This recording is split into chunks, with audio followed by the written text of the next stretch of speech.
اور محفوظ کرنے والے کان رکھتے تھے۔ بڑا پیارا مدنی پھول ہے بالخصوص طلباء کے لیے کہ کثرت سے سوال کرنے والی زبان اور محفوظ رکھنے والے کان رکھتے تھے، وعدہ پورا کرتے، مصیبت و آزمائش کے اسباب سے بچتے تھے۔ چنانچہ آپ رضی اللہ تعالی عنہ نے عہد توڑنے والوں کو شکست دی، انصاف کا بول بالا اور دشمنان دین کا ڈٹ کر مقابلہ کیا اور انہیں نیست و نابود کر دیا۔ کہا جاتا ہے کہ تصوف اللہ عز و جل کی اطاعت بجا لانے اور اس کی مقررہ حدوں کو توڑنے سے بچنے کا نام ہے، اور یہی مولا کائنات رضی اللہ تعالی عنہ کے اوصاف حمیدہ میں ترجیحی طور پر شامل تھا۔ وہ کیا تھا کہ جس سے ہم تصوف صوفیزم کی بات کرتے ہیں تو وہ یہ ہے کیا؟ آج کل کے زمانے میں جہاں فتنوں کا بڑا دور ہے، مدنی چینل کے ناظرین کو اس موقع پر میں مخاطب کرنا چاہوں گا، فتنوں کا دور ہے اور صوفیزم کے نام پر وہ بہت ساری چیزیں شامل کر لی گئی ہیں جن کا در حقیقت صوفیزم سے کوئی تعلق نہیں ہے۔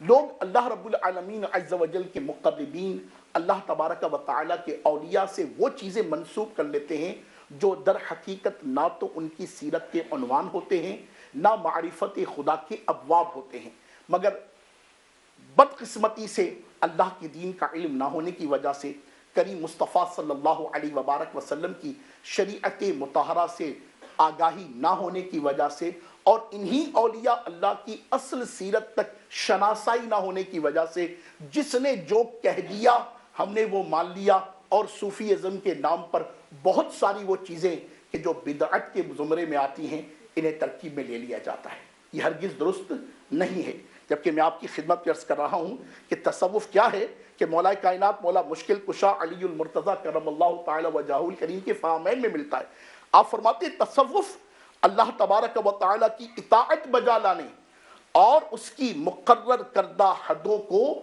توڑنے سے بچنے کا نام ہے۔ اب بتائیے، یہ ہے تصوف کی اصل تعریف، اور تصوف کے نام پر جو کچھ ہو رہا ہے معاشرے میں اس سے مجھ سے زیادہ آپ آگاہ ہیں۔ اللہ تعالیٰ مصطفیٰ کریم رؤوف رحیم علیہ تحیت و ثنا و تسلیم کے صدقے ہم سب کو دین کی اصل معلومات حاصل کرنے، دین کا حقیقی علم حاصل کرنے، علماء آخرت کی صحبت اختیار کرنے کی توفیق عطا فرمائے۔ آمین کہنے کی آپ کو بھی اجازت ہے؟ جزاک اللہ۔ صلو علی الحبیب صلی اللہ تعالی علی محمد وعلی آلہ وصحبہ وبارک وسلم۔ اب انہی مولا کائنات کے جن کو مولا کریم جل مجدہ نے علم و حکمت کے جو 10 حصے دنیا میں تقسیم فرمائے، اور رسول محتشم نبی معظم شفیع امم صاحب الجود والکرم صلی اللہ علیہ وسلم کے مبارک فرمان کی روشنی میں علم و دانائی کے 10 حصوں میں سے 9 کسے ملی؟ مولا کائنات رضی اللہ تعالی عنہ کو۔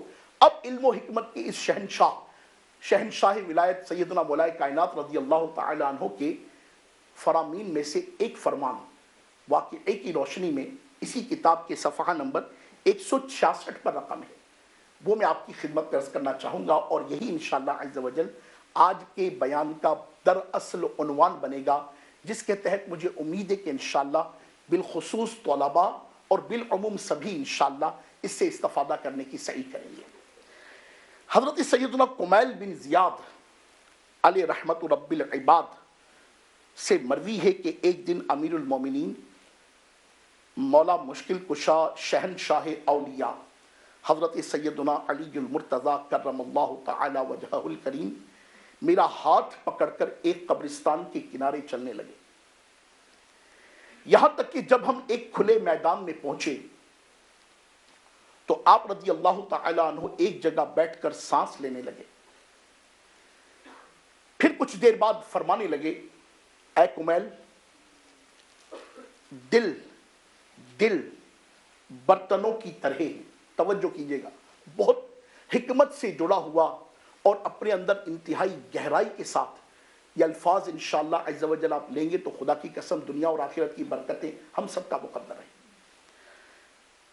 سیدنا علی فرماتے ہیں کہ دل برتنوں کی طرح ہیں، اور ان میں بہترین دل وہ ہے جو بات کو زیادہ یاد رکھے، جو بات کو زیادہ یاد رکھے۔ یہ بات یاد رکھو کہ لوگ تین طرح کے ہوتے ہیں. لوگ کتنی طرح کے ہوتے ہیں؟ تین طرح کے ہوتے ہیں. نمبر ایک، عالم ربانی. عالم ربانی. نمبر دو، راہ نجات پر چلنے والا طالب علم. راہ نجات پر چلنے والا طالب علم. اور نمبر تین، وہ بے وقوف اور جاہل لوگ جو ہر سنی سنائی بات کی پیروی کرنے لگ جاتے ہیں، ہر ہوا کے ساتھ بدل جاتے ہیں، نور علم سے اپنے قلب و باطن کو روشن کرنے سے محروم رہتے ہیں اور کسی مضبوط ستون کو ذریعہ حفاظت نہیں بناتے. تین طرح کے لوگ. پہلا کون؟ عالم ربانی. دوسرا کون؟ راہ نجات پر چلنے والا طالب علم. اور تیسرا کون؟ وہ بے وقوف و جاہل شخص کہ جو ہر سنی سنائی بات کو عمل میں لے لیتا ہے، اس کے پیچھے چل پڑتا ہے. جیسے ہوا بدلتی ہے ویسے اس کا رخ بدل جاتا ہے. وہ ایک آپ نے عمومی طور پر مثال سنی ہوگی، جیسا دیس ویسا بھیس. تو جیسے لوگ ہوتے ہیں اس کا مزاج بھی ویسا ہو جاتا ہے. تو ایسے شخص کو بے وقوف قرار دیا ہے مولا کائنات نے. آگے بڑھتے ہیں. فرماتے ہیں کہ علم مال سے بہتر ہے. علم تیری حفاظت کرتا ہے جبکہ مال کی تجھے حفاظت کرنی پڑتی ہے. علم پھیلانے سے بڑھتا ہے جبکہ مال خرچ کرنے سے گھٹتا ہے. عالم سے لوگ محبت کرتے ہیں. عالم علم کی بدولت اپنی زندگی میں اللہ عز و جل کی اطاعت بجا لاتا ہے. عالم کے مرنے کے بعد بھی اس کا ذکر خیر باقی رہتا ہے جبکہ مال کا فائدہ اس کے زوال کے ساتھ ہی ختم ہو جاتا ہے. اور یہی معاملہ مالداروں کا ہے کہ دنیا میں مال ختم ہوتے ہی ان کا نام تک مٹ جاتا ہے، مگر اس کے برعکس علماء کا نام رہتی دنیا تک باقی رہتا ہے. ہائے افسوس. پھر آپ رضی اللہ تعالی عنہ نے ہاتھ سے اپنے سینے کی طرف اشارہ کرتے ہوئے فرماتے ہیں یہاں ایک علم ہے. مولا کائنات رضی اللہ عنہ فرماتے ہیں اپنے سینے کی طرف اشارہ کرتے ہوئے، یہاں ایک علم ہے، کاش تم اسے اس کے اٹھانے والوں تک پہنچا دو. ہاں، تم اسے ذہین و فطین کو پہنچا دو گے جس پر اطمینان نہیں رہا. دین کو دنیا کے لیے استعمال کیا جا رہا ہے. اللہ پاک کی حجتوں کے ذریعے اس کی کتاب پر اور اس کی نعمتوں کے ذریعے اس کے بندوں پر غلبہ پا رہا ہے. یا پھر وہ اہل حق کے سامنے تو سر تسلیم خم کیے ہوئے ہیں لیکن اس میں کوئی بصیرت نہیں. ایسے علم والے کے دل میں پہلی ہی دفعہ شک جگہ بنا لیتا ہے. نہ اسے کامیابی ملتی ہے اور نہ ہی دوسرا کامیاب ہوتا ہے جسے یہ علم سکھاتا ہے. وہ لذات و خواہشات میں منہمک رہتا ہے، شہوات کی زنجیروں میں جکڑا ہوتا ہے، یا مال و دولت کے جمع کرنے میں لگا رہتا ہے. اور یہ دونوں شخص دین کی طرف بلانے والے نہیں. ان دونوں کی مثال تو چرنے والے جانور کی سی ہے. اس طرح علم بھی ایسے لوگوں کے ساتھ مر جاتا ہے، مگر اللہ پاک جانتا ہے کہ زمین اللہ پاک کے حق کو دلائل کے ساتھ قائم کرنے والوں سے کبھی خالی نہیں ہوتی، تاکہ اللہ پاک کی حجتیں اور اس کے واضح دلائل ضائع نہ ہو جائیں. ایسے نفوس قدسیہ کی تعداد بہت کم ہوتی ہے لیکن اللہ پاک کے یہاں ان کی قدر و منزلت بہت زیادہ ہے. ان کے ذریعے اللہ پاک اپنی حجتوں کا دفاع فرماتا ہے، یہاں تک کہ پھر ان کے مثل لوگ آ کر ان کی جگہ یہ فریضہ انجام دیتے ہیں اور وہ ان کے دلوں میں شجر حق کی آبیاری کرتے ہیں. پھر حقیقی علم ان کے پاس آتا ہے جس سے عیش پرست لوگ کنارہ کشی کرتے ہیں، جبکہ یہ لوگ تیزی سے اس کی طرف مائل ہوتے ہیں اور جن چیزوں سے جاہلوں کو وحشت ہوتی ہے انہیں اس سے انسیت حاصل ہوتی ہے. ان کے جسم تو دنیا میں ہوتے ہیں لیکن ان کی روحیں اعلیٰ مناظر کے ساتھ معلق ہوتی ہیں، یہی لوگ اللہ پاک کے شہروں میں اس کے نائب اور اس کے دین کی دعوت دینے والے ہیں۔ ان کی زیارت کا کس قدر شوق ہے۔ میں اللہ پاک سے اپنی اور تمہاری بخشش کا سوال کرتا ہوں۔ صلو علی الحبیب صلی اللہ تعالی علی محمد وعلی آلہ وصحبہ وبارک وسلم۔ میٹھے میٹھے اسلامی بھائیوں اور بالخصوص جامعۃ المدینہ کے معزز طلباء، اللہ تبارک و تعالی عز و جل کی آپ تمام پر رحمت ہو، آپ سب کو دین و دنیا کی برکت حاصل ہو۔ میں نے آپ کو رسول پاک صاحب لولاک سیاح افلاک فخر موجودات سید سادات صلی اللہ تعالی علیہ وسلم کے ان میٹھے پیارے سہنے صحابی مولا کائنات مولا علی مشکل کشا شیر خدا شہنشاہ اولیاء رضی اللہ تعالی عنہ کا ایک واقعہ عرض کیا ہے، جس میں آپ اپنے غلام سیدنا کمیل رضی اللہ تعالی عنہ کو قبرستان میں لے جا کر علماء آخرت کی نشانیاں بتاتے ہیں، اور وہ لوگ کہ جو علم تو رکھتے ہیں مگر اپنے علم کو دنیا کے واسطے حاصل کرتے ہیں، ان کے ذہنوں میں ان کا دنیاوی کیریئر تو ہوتا ہے، ان کے ذہن میں دنیاوی عزت تو ہوتی ہے، مگر ان کا رجوع مولا کریم عز و جل کی طرف، اس کے محبوب کریم صلی اللہ علیہ وبارک وسلم کی طرف، اس کے مبارک دین کی اصل تعلیم کی طرف، قرآن و حدیث کے اصل فہم کی طرف، اور در حقیقت آخرت کی عظیم انعامات کی طرف ہونے کی بجائے دنیا کی خواہشات، دنیا کی لذات، دنیا کی شہوات اور یہ دین کا علم حاصل کرنے کے بھی دنیاوی مقاصد ہی پیش نظر رہتے ہیں، مولا کائنات رضی اللہ تعالیٰ عنہ نے ان کے لیے تربیت فرمائی ہے۔ اور یہ تو میں نے آپ کی خدمت ایک عنوان کے طور پر بات عرض کی ہے، ورنہ ماشاءاللہ عز و جل آپ میں سے ایک تعداد ہے کہ شیخ کامل شیخ طریقت امیر علیہ سنت مدبر امت مفکر امت دامت برکاتہم العالیہ ہمیں بار بار ترغیب ارشاد فرماتے ہیں، اور بالخصوص سیدنا امام غزالی رحمۃ اللہ تعالیٰ علیہ کی تصانیف، بالخصوص ان میں بھی احیاء العلوم کی طرف میرے آقا امیر علیہ سنت دامت برکاتہم العالیہ خوب توجہ دلاتے ہیں، ہر ایک کو توجہ دلاتے ہیں، مگر بدرجہ اولا جو جامعۃ المدینہ کے طلباء ہیں، اساتذہ ہیں، مجالس کے اسلامی بھائی ہیں، انہیں تو اس حوالے سے خاص توجہ ارشاد فرماتے ہیں۔ اور اسی احیاء العلوم کا پہلا باب جو علم کے عنوان سے ہے، مجھے امید ہے کہ آپ اسلامی بھائیوں نے پڑھا ہوگا، اگر نہیں پڑھا تو میری ہمبل ریکویسٹ ہے، میری عاجزانہ التجا ہے، ایک مرتبہ اس باب کو آپ دوبارہ پڑھیے، اور اس میں علماء آخرت کی نشانیاں کیا ہیں۔ اللہ رب العالمین عز و جل نے محبوب پاک صلی اللہ علیہ وسلم کے صدقے آپ سب کو چن لیا ہے، آپ اللہ تبارک و تعالیٰ کے بندے ہو کہ جنہیں مولا کریم عز و جل نے اپنے دین کے علم کے لیے چنا ہے۔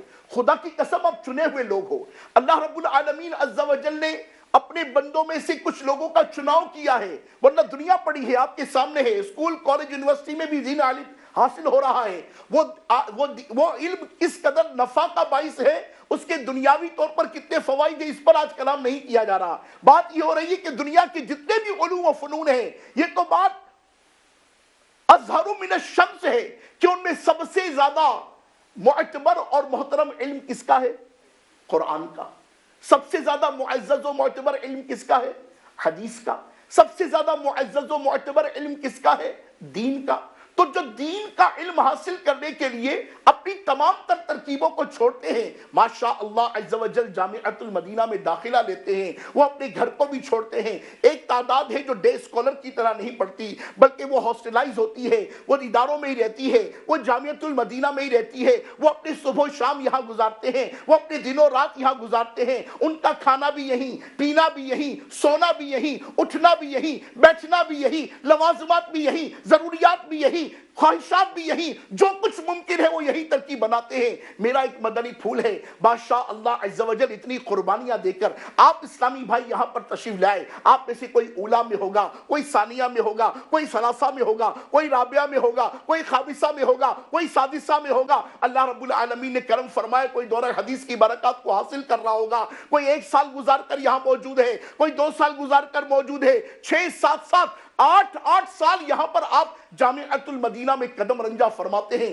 اللہ مصطفیٰ کریم کے اہل بیت کا صدقہ آپ کے رنج و علم دور فرمائے, آپ کو اس کی خوب برکت عطا فرمائے. میرا یہاں مدنی پھول یہ ہے بیٹے کہ اللہ رب العالمین عز و جل نے جب آپ پر اتنا کرم فرمایا ہے, اتنا انعام فرمایا ہے, آپ آ گئے ہیں, آپ پڑھ رہے ہیں, مگر آپ کے ذہن میں جہاں دنیاوی طور پر کچھ کیریئر ہے وہاں اخروی طور پر بھی اس کی برکات کا کانسیپٹ ہے. اخروی طور پر جو عالم دین کو ملنا چاہیے, ایک عالم آخرت کی جو برکتیں ہیں, ایک عالم آخرت کے جو اوصاف ہیں, ایک عالم آخرت کی جو وصف ہونا چاہیے, ایک عالم آخرت میں جو خوف خدا کی کیفیت ہونی چاہیے, عشق مصطفیٰ کی کیفیت ہونی چاہیے, اپنے اسلاف کے ساتھ گہرا رابطہ ہونا چاہیے, اپنے اساتذہ کا ادب و تعظیم ہونا چاہیے. ہم سب ذرا ایک لمحے کے لیے محسوس تو کریں کہ کیا ہم ان حوالوں سے انہی راہوں کے مسافر ہیں, یا وقت گزرتا چلا جا رہا ہے, کتابیں پڑھتے چلے جا رہے ہیں, بس گزرے ہی جا رہا ہے, گزرے ہی جا رہا ہے اور گزارتے ہی جا رہے ہیں, مگر یہ کانسیپٹ ہمارے دماغوں میں بجھ سے جاتے ہیں. پھر علم کی نعمتیں ہمیں میسر ہیں, ہم کیا میدان عمل کی شہسوار بن پا رہے ہیں؟ کیا ہم میدان عمل کے شہسوار بن پا رہے ہیں؟ کیا میں اور آپ غور کریں کہ شیخ کامل شیخ طریقت امیر علیہ سنت دامت برکاتہ العالیہ نے ہمیں مدنی انعامات عطا فرمائے. میں علم کے میدان میں حاضر ہوا ہوں. علم تو وہ سواری ہے کہ جس پر سوار ہو کر میں شہسوار بن کر دنیا پر حکومت کروں, دنیا پر راج کروں. اللہ رب العالمین عز و جل مجھے عزت کا تاج پہنائے, مجھے اپنی معرفت کی قبا پہنائے, مگر یہ علم کی سواری پر عمل کا شہسوار بن کر ہی تو دوڑنا ہے. علم کی سواری پر کس کا شہسوار بن کر؟ عمل کا شہسوار. اور یہ عمل کے معاملے میں میری کیفیت ہے کیا؟ میں عمل کے معاملے میں کھڑا کہاں ہوں؟ میں کھڑا بھی ہوں کہ کہیں پڑا ہوں؟ اور یہ کون بتاتا ہے, یہ کون سمجھاتا ہے, یہ کون ترغیب دلاتا ہے؟ الحمدللہ رب العالمین ہمیں امیر علیہ سنت دامت برکاتہ العالیہ نے مدنی انعامات کا رسالہ عطا فرما دیا. اس مدنی انعامات کے رسالے میں ایک لمحے کے لیے آپ سب غور کیجئے کہ ماشاءاللہ عز و جل جو اولا والے ہیں وہ غور کریں کہ میرا داخلہ شوال المکرم میں ہوا تھا اور آج پھر ربیع الثانی شریف آ گیا. میں اتنے عرصے سے یہاں پر ہوں, یا جو رمضان کے بعد شوال المکرم میں ہی آئے تھے نا, آپ غور کریں. ثانیہ والے غور کریں کہ مجھے 2 سال ہو گئے, ثالثہ والے غور کریں مجھے 3 سال ہو گئے, رابعہ والے غور کریں کہ میرے 4 سال ہو گئے. ان 4 سالوں میں, 5 سالوں میں, 6 سالوں میں, 2 سالوں میں, 1 سالوں میں میں مدنی انعامات کے معاملے میں کہاں کھڑا ہوں؟ آپ کے کتنے مدنی انعام ہیں سرکار؟ 92 مدنی انعام. ان 92 مدنی انعام میں سے میرا کتنوں پر عمل ہے؟ ذرا ایک لمحے کے لیے توجہ کیجیے گا, اپنے آپ سے پوچھئے, کیونکہ غور کر تیرا محاسب تجھ سے بڑھ کر کون ہے. کیا یہ ممکن ہے کہ ادنا بات بھی تجھ سے چھپائے؟ کیا یہ ممکن ہے؟ انسان کی اپنی بات تو اس سے کوئی چھپی نہیں ہوتی نا. تو پہلی بات تھی علم کی, اور علم کے بعد بات ہو رہی ہے عمل کی. تو علم کے معاملے میں سب سے پہلے میرا کانسیپٹ کی کیا میں اپنے اندر طالب علم بنتے ہوئے اس عالم آخرت کے اوصاف کی طرف بڑھ رہا ہوں کہ جس کے انشاءاللہ مقدر میں معرفت خدا اور معرفت مصطفیٰ ہے. نمبر 1. نمبر 2, اور اس کے حصول کے لیے میں عمل صالحہ کی طرف کس قدر متوجہ ہوں, نیکی و تقوی کی طرف میں کس قدر مائل ہوں. میرے صبح سے شام تک کے معمولات مدنی انعامات کے مطابق ہیں یا نہیں ہیں. میں بولنے کے معاملے میں کیسا ہوں, میں چالنے کے معاملے میں کیسا ہوں, میں بیٹھنے کے معاملے میں کیسا ہوں, میں اٹھنے کے معاملے میں کیسا ہوں, میں سونے کے معاملے میں کیسا ہوں, میں جاگنے کے معاملے میں کیسا ہوں, میں کھانے کے معاملے میں کیسا ہوں, میں پینے کے معاملے میں کیسا ہوں, میں رہنے کے معاملے میں کیسا ہوں, میں دھونے کے معاملے میں کیسا ہوں, میں واش روم کے مینرز کے حوالے سے کیسا ہوں, میں استنجا کے آداب کے حوالے سے کیسا ہوں, میں غسل کے حوالے سے کیسا ہوں, میں وضو کے حوالے سے کیسا ہوں. کبھی ایک ذہن میں لے کر آئی بات کہ عمل کے معاملے میں کہاں کھڑا ہوں. آج اگر میں جامعۃ المدینہ میں ہوتے ہوئے کہ جب سب کچھ میں چھوڑ آیا, ماں بھی چھوڑ آیا, بابا بھی چھوڑ آیا, دوست بھی چھوڑ آیا, احباب بھی چھوڑ آیا, بہنیں بھی چھوڑ آیا, بھائی بھی چھوڑ آیا, وطن بھی چھوڑ آیا, شہر بھی چھوڑ آیا, محلہ بھی چھوڑ آیا, سب کچھ چھوڑ آیا, سب کچھ چھوڑنے کے باوجود بھی اگر میں نے کچھ نہ پایا تو پھر کیا پایا؟ کیا پایا میں نے؟ اگر جامعۃ المدینہ میں آ کر بھی میں مدنی انعامات کا عامل نہ بن سکا, میں مرشد کامل کا مرید کامل نہ بن سکا, تو پھر میں نے کیا پایا؟ کیونکہ آپ کے ذریعے تو قوم نے ہدایت پانی ہے. آپ کے ذریعے کس نے ہدایت پانی ہے؟ قوم نے ہدایت پانی ہے. آپ تو راہ خدا عز و جل کے وہ مسافر ہیں کہ جس سے آپ کے پیچھے آنے والی قوم نے رہنمائی حاصل کرنی ہے. آپ تو وہ ہیں کہ جن کے لیے اقبال نے کہا ہے. توجہ کریں گے، اقبال کا ایک شعر ہے، سنیے گا اور پھر غور کیجئے گا. وہ کہتا ہے، پہلے آسان شعر سناتا ہوں پھر بعد میں مشکل شعر سناتا ہوں تاکہ آپ کا ذہن بن جائے. وہ کہتا ہے، سبق پڑھ پھر صداقت کا، امانت کا، دیانت کا، کہ لیا جائے گا تجھ سے کام دنیا کی امامت کا. تو جنہوں نے دنیا کی امامت کرنی ہو، لوگوں کو جن کا رہنما بننا ہو، لوگوں نے اللہ رسول عز و جل و صلی اللہ علیہ وسلم کا قرب پانے کے لیے جن کا رخ کرنا ہو، ارے آپ آئمہ بننے ہیں، آپ اسلامی بائی محراب و منبر کی زینت بننے ہیں. آپ سے لوگوں کی توقعات ہیں، آپ سے آپ کے مدنی مرکز کی توقعات ہیں، آپ سے آپ کے والدین کی توقعات ہیں، آپ سے آپ کے شہر والوں کی توقعات ہیں، آپ سے آپ کے قصبے والوں کی توقعات ہیں، آپ سے آپ کے دیہات والوں کی توقعات ہیں، آپ سے معاشرے کی توقعات ہیں، آپ سے ملک کی توقعات ہیں، آپ سے قوم کی توقعات ہیں. ان تمام کی توقعات کو ایک طرف، آپ کی آخرت کی آپ سے خود توقع ہے. آپ کا نفس مطمئنہ خود آپ سے توقعات رکھتا ہے کہ تو راہ خدا کا مسافر بن، راہ علم کا مسافر بن، راہ عمل کا شہسوار بن، تاکہ کل نیکی کی دعوت کا داعی بن سکے. مگر کیا میں اس معاملے میں حساس ہوں؟ کیا میں اس معاملے میں سنجیدہ ہوں؟ کیا میں اس معاملے کو ابھی تک اختیار نہ کرنے کی وجہ سے رنجیدہ ہوں؟ معاملہ تو زیادہ پیچیدہ نہیں ہے، مگر پھر کیا وجہ ہے کہ میں ابھی تک نہ مدنی انعامات کا عامل بن سکا، نہ میرے اندر وہ رمق، وہ چمک، وہ دمک، وہ چہک، وہ مہک لا سکی کہ جس کی وجہ سے جو مجھ کو دیکھ لے اس کو مدینہ مدینہ ہو جائے. جبکہ توقع کی بات، وہ کہتا ہے ایک لیڈر کے اندر، کیونکہ قوم کے لیڈر آپ نے بننے ہیں نا، یہ جامعۃ المدینہ نہیں ہے، در حقیقت امت کے رہنما بنانے کا ادارہ ہے. کیا ہے یہ؟ امت کے رہنما. بولو تو صحیح، یہ کس چیز کا ادارہ ہے؟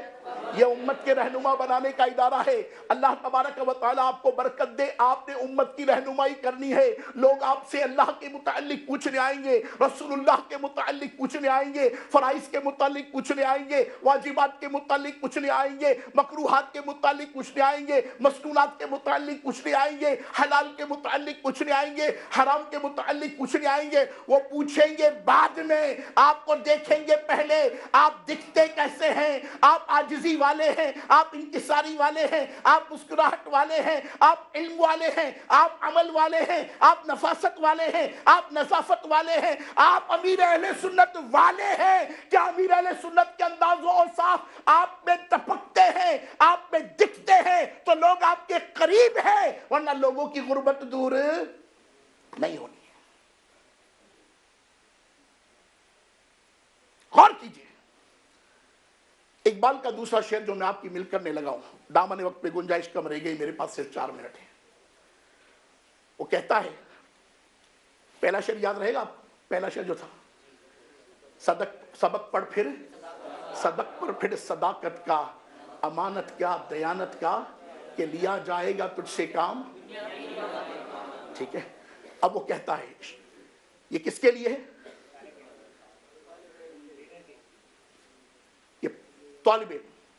اب یہ طالب علم جب درجہ کمال کو پہنچا تو قوم کی توقعات آپ سے کیا ہونی چاہیے؟ اقبال کہتا ہے، وہ کہتا ہے نگاہ بلند، سخن دل نواز، جاں پرسوز.